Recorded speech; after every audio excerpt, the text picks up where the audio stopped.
Welcome back, everybody. Bison Video Blog, continuing our series of the top 7 indispensable players for 2017. I borrowed Kolpak's thesaurus to use that for this year. For the third consecutive post, Kolpak, we're going all defense. Guys at home will probably love that. We go back to the secondary. This is a guy I know you tabbed early in his career. He almost played as a true freshman in 2014. He started last year and really came on the scene. Cornerback Jalen Allison. Third straight shutdown corner this program has had. You're talking about Marcus Williams and then C.J. Smith, of who Allison played behind for 2 years. And what a guy to learn from. And then we always knew he was going to be the next guy, right? I mean, he's always the next guy in waiting. And really, I think that took that to a really good level last year. 8 pass breakups, 4 interceptions, had a couple sacks from the outside, made some plays. And he's got that size. He's just he's 187 pounds.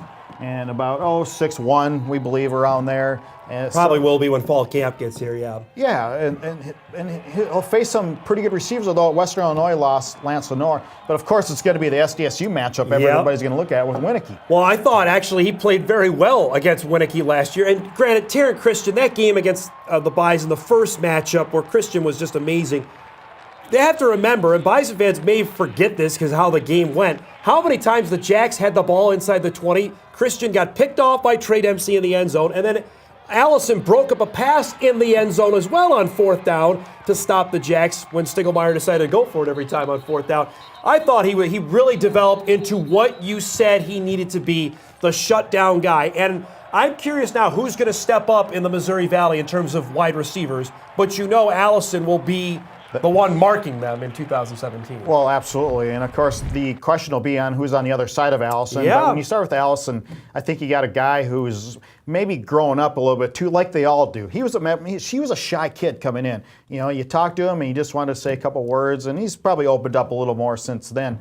But he has got to be the guy. And, again, that goes down to South Dakota State, but Eastern Washington. Now, let's watch that game. Who is he going to be on? Eastern Washington will bring you several receivers. It's going to be who NDSU wants to stick on, which guy he wants to stick Allison on. Trial by fire last year. Now, granted, Cooper Kupp only played half the game last year, but it was the other Eastern receivers I thought that were better after Kupp got out of the lineup.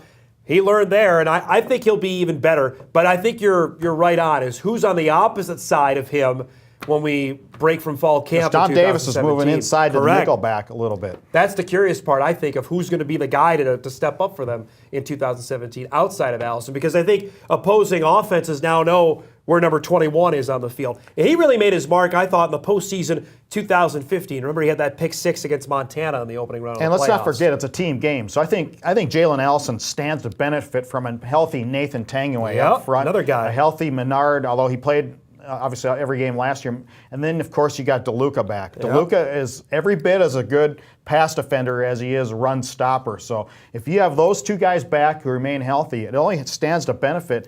And I think Allison's obviously going to have his best statistical game, a statistical year of his career if those two guys stay healthy. You also look, this is another pipeline out of the Nebraska area that I believe Craig Bohl was in on this recruiting early. This was in Bohl's last year at NDSU, going back into the Nebraska pipeline to get another guy, and another one out of the Omaha area that's turned into another home run for NDSU. It's amazing some of those guys that Big Red didn't take, right? And that's well, I look at number 49 in the middle.